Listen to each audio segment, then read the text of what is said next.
আজকের পশ্চিমবঙ্গ ছাত্র সমাজ এবং যৌথ মঞ্চের উদ্যোগে যে নবান্ন অভিযান হয়েছিল, এই নবান্ন অভিযানে যারা সংগ্রামী যৌথ মঞ্চ বলে প্রচার করছে তারা প্রত্যেকেই সরকারি কর্মচারী, কিন্তু তারা তাদের কর্মকে পাশে রেখে দীর্ঘদিন ধরে কলকাতার রাজপথে বসে আছে।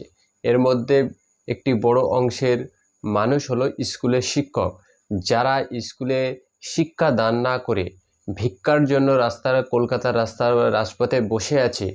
তারা এত বড়ই শিক্ষিত বা এতটাই ভালো শিক্ষক, তারা জানে না পশ্চিমবঙ্গে আজকের অর্থাৎ 27 তারিখে ইউএসজি এবং নিটের একটি বড় পরীক্ষা ছিল। সেই পরীক্ষার দিন এরা নবান্ন অভিযানের ডাক দিয়ে পুরো পশ্চিমবঙ্গকে স্তব্ধ করতে চেয়েছিল, কিন্তু ধন্যবাদ কলকাতা পুলিশকে তারা ঠিকঠাক ব্যাটিং করতে পারার জন্য।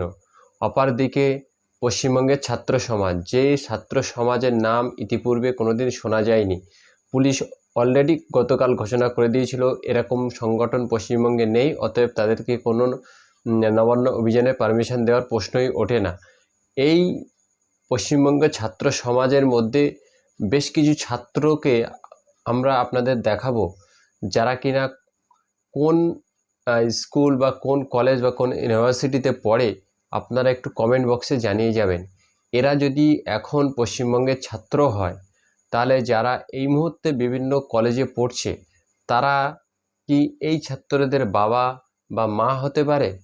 আপনাদের প্রথমে ভিডিওটি দেখার পরে আপনারা আপনাদের মতামত কমেন্ট বক্সে জানাবেন, এবং পশ্চিমবঙ্গের ছাত্র সমাজ নামক বিজেপির যে বি টিম, সেটাকে উৎখাত করার জন্য আপনারা সর্বতোভাবে বাংলা এবং বাঙালি প্রেমী মানুষরা একত্রিত হয়ে শান্ত বাংলাকে যারা অশান্ত করতে চাইছে তাদেরকে উচিত শিক্ষা দিয়ে দেবেন।